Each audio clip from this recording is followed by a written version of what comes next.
Hello, we are the Two Fat Brokers. Welcome to our podcast videocast. I'm Ben from Abu Dhabi. Barney from Dubai. And today we're talking about property portals. Are they good? Are they bad? How do they work? Are they good for consumers? Are they good for agents? We're just going to kind of give them a good coat to looking at, as it were. So there used to be 4 property portals: Dubizzle, Bayut, Property Finder, and Just Property. Property Finder bought and absorbed Just Property. Bayut and Dubizzle are now co-owned.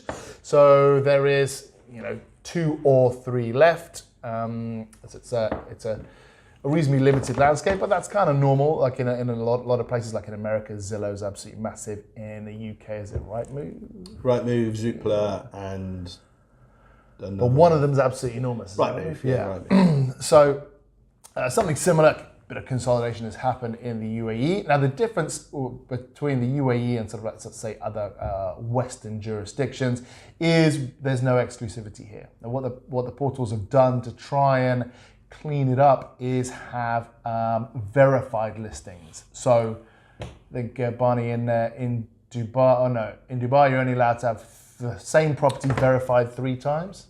Property Finder will allow you to have, so to get a verified listing, you have to have a listing agreement with the seller signed by him, seller's passport copy, seller's ownership documents, whatever they may be. You then send them over to the property portal. They will verify them, and then that in their algorithm, as long as it's original photos and things like that, will move the listing further up, because they had a real problem, still do have a real problem, with people just putting listings on with random photos very cheaply to try and garner more calls from customers. Whereas this is their tilt at trying to make sure that doesn't happen as much anymore. And tell me, how does Trikisi work? Trikisi is not a portal; it's a registration system. I thought you had to put the Trikisi number into the portal. Yeah, it's part of the registration system. Okay. So how does the Trikisi system help people list? And they help the quality of the listings? Yeah, I mean, you have to get a Trikisi number to do any kind of marketing in Dubai, and that's, you have to send their documentation over to Trikisi, and they'll give you a number once it's been verified as legitimate and real. I think they've done away with that, to be honest, now. Really? I think so. I mean, I don't do much listing in our company, so I have to admit that that's not my forte. Yeah, in Abu Dhabi, people can, so a landlord can get in touch with 10 brokers, and all 10 brokers can list the same unit. The banks, for example, have enormous lists of units, and they send them out to literally 100 brokers, and they can all list it. So what happens with the property portals is, you get a kind of an inflated view of, what's actually out there. Maybe there's 1 unit in a particular compound, but it's listed 10, 11, 12 times. So someone who's inexperienced goes on there and says, oh, okay, look, there's 12 of these units. I've got a ton of choice. I can negotiate hard on the rent. I can take my time, but in reality, it's the same unit listed multiple times, because the property portals, I would say they're necessarily uncaring about. The problem is the property portals get paid per listing on the system.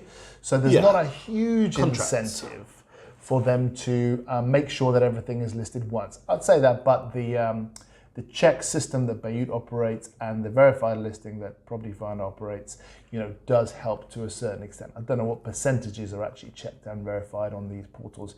I know in Abu Dhabi it's not a huge amount. It varies from I wouldn't say more than community 20% to community. Yeah. I would say if you're not seeing something that is verified, or if you're seeing something that is not verified, there's probably a 50% chance it's not a real listing. That's the real way to understand that you're talking to a proper broker who has a proper listing. But even a verified listing could be not available, right? I mean, the sad thing is, because the verified listing gets then pushed to the top, you could rent that unit. Yeah, every time you relist it, you have to resubmit the document. So it doesn't just get verified. But could you just leave it on there after you've rented it? Yeah, but the longer you leave it on, the more it drops down. So if it's been on there for 30 days, it will drop further and further down the algorithm. That's why a lot of the time companies relist their properties every week, so that they stay at the top of the algorithm. Obviously, that comes at a cost, which the portals are happy for us to bear. but yeah, you use tokens to relist your property to make sure they stay relevant, as it were. So it basically costs you money every time you relist it. Every time. But a verified listing, sales are valid for 3 months? Pass. Yeah. So a verified listing is valid for quite a long time. So you could verify it, sell it the next day, and leave it on there to garner the. I'm not comfortable about this topic, actually. I'm now realising that I know nothing about the listing process. Can we change topic? Or maybe I'll just go to the loo and just leave you to finish this one. Well, tell me this. Do you think property portals are valuable for brokers? They have their place. They have their place. So Put them in their place. Tell us, where's their place? if you're a mass market agency, they absolutely have a position.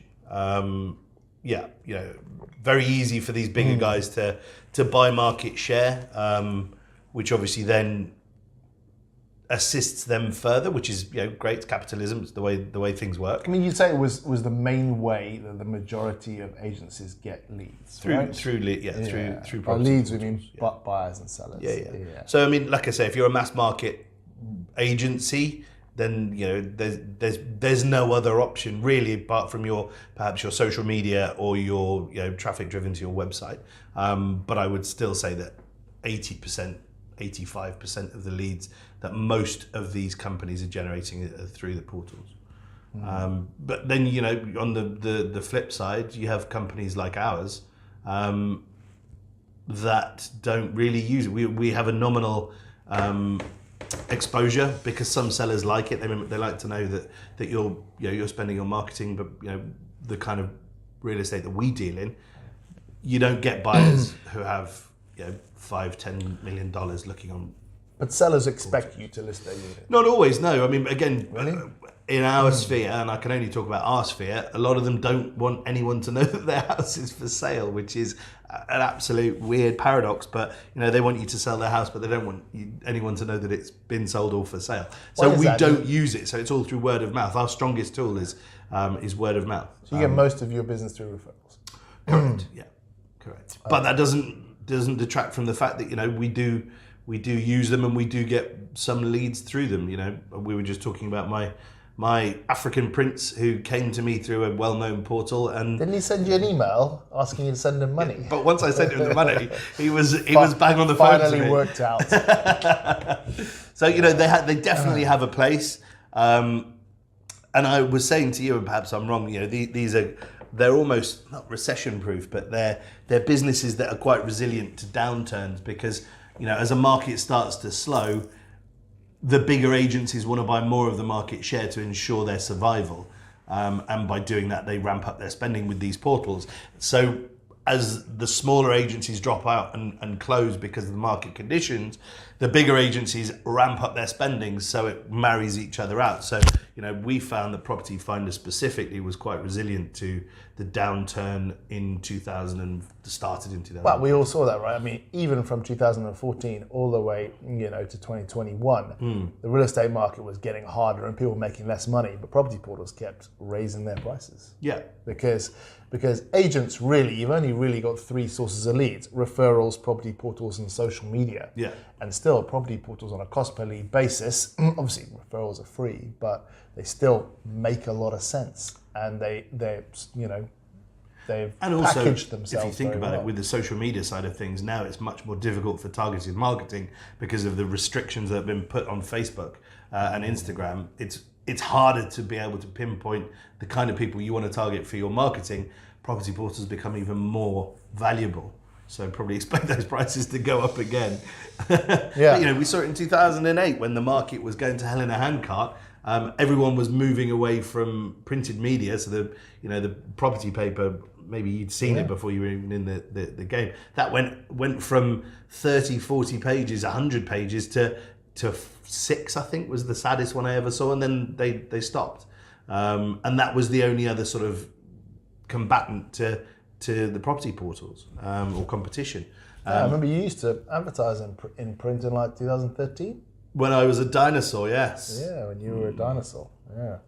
So that's interesting. So do you think, so for a certain type of broker, I mean, and I think the majority type of broker, it's absolutely vital, these property portals. 100%. What about for buyers and renters?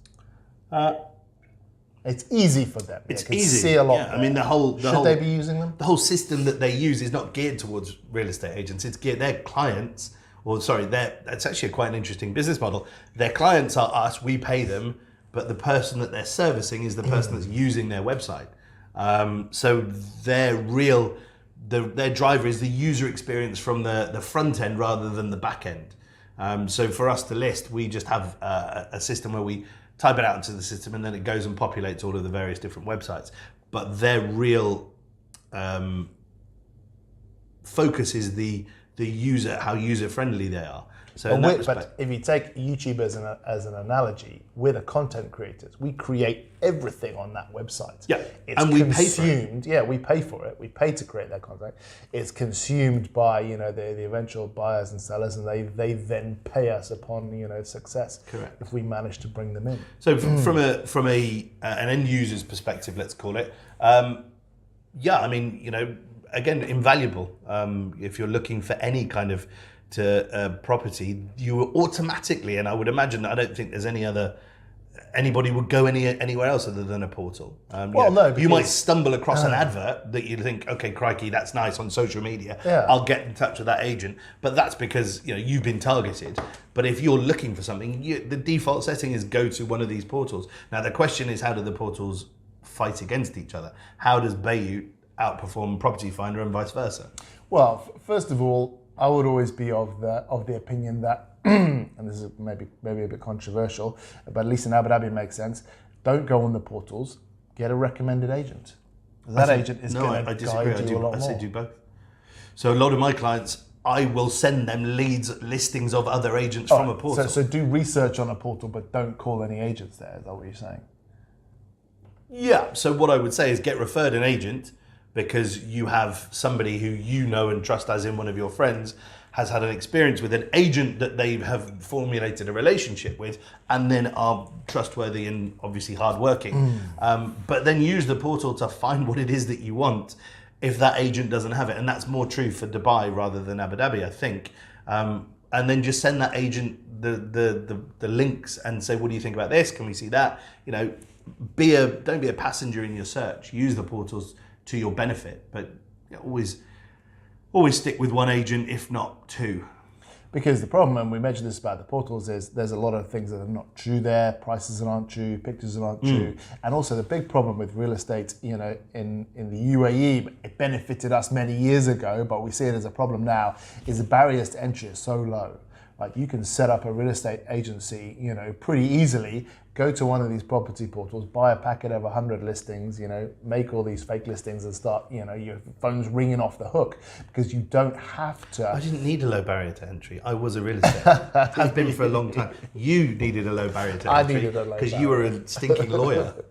Yeah. So that point aside, then that new person, and when we've seen like when Etihad were laying off staff, Etihad start setting up real estate agencies with no experience, nothing, but because they don't need to go and find sellers and landlords, those are available in the market, relatively easily, at least in Abu Dhabi, because of all these lists that get sent around. And the cold calling, which is illegal.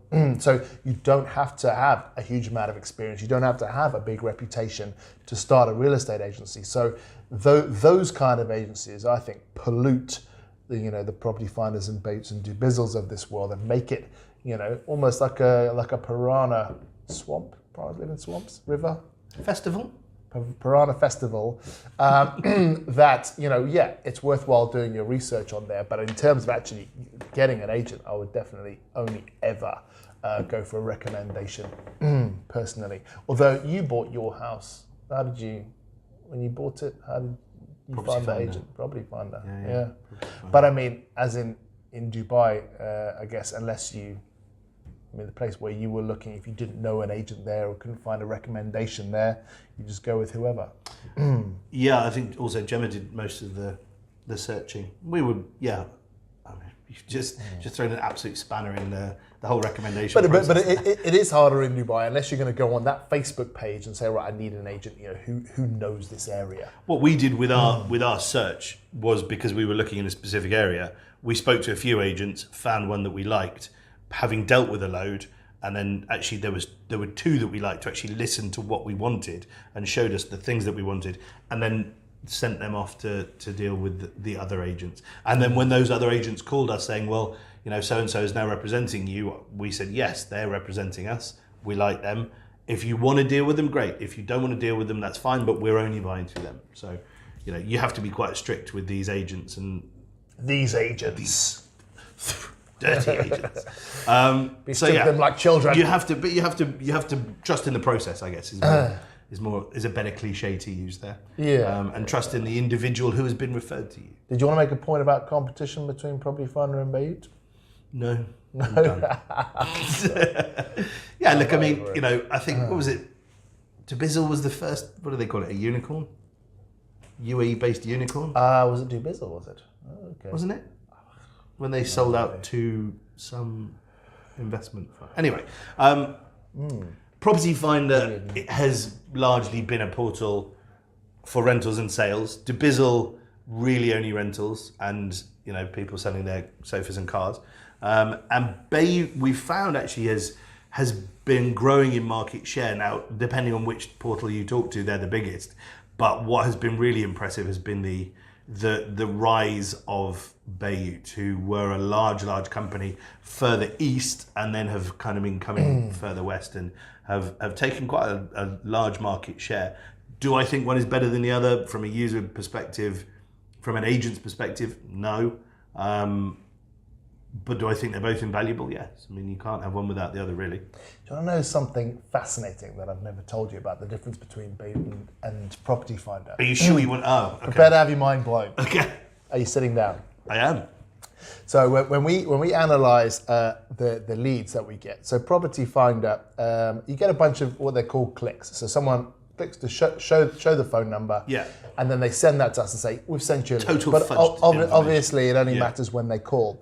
So Property Finder, click to call ratio is about 75%, which you kind of think, yeah, that makes sense. Sometimes people click, they see the phone number, and they don't call for whatever reason. Don't like the photo. Bayut is around about 10% click to call ratio. Now, Bayut, you know, the majority of their leads, vast majority, are WhatsApp. Some email, very few calls, weirdly. You know, like I'm not saying like on a cost per lead ratio, Bayut still, you know, and Property Finder very competitive with each other. But I thought that was completely bizarre that Bayut generates very few actual phone calls. Tons of WhatsApps, you know, emails too, but Property Finder more phone calls. I don't know if that's if some agent in Dubai wants to say. Yeah, no, I agree with that. Actually, I never even thought about that correlation, but the leads that I get, yeah, 100%. But the difference, 75% broker and 10% on Bayut is just absolutely, you know, Yeah. mind-bogglingly My mind unusual. is boggled. I'm glad I was sat down for that. For two property websites, which should be very similar. I mean, in terms of Same content demographic, and same- demographic yeah, and same that kind of content. thing. Yeah. So I don't know what maybe the positioning of the buttons on the page or whatever it might be. But I thought that was interesting. Hope you guys find that interesting too. If you find that interesting, write something to us. Please make me feel better about that. Yeah. And I hope you're all sitting down when you heard that little bit of information. We're not responsible for any accidents. Guys, thank you for joining us. We've been the Two Fat Brokers. I've been Barney. I've been Ben. We'll see you soon. Thank you. Bye-bye.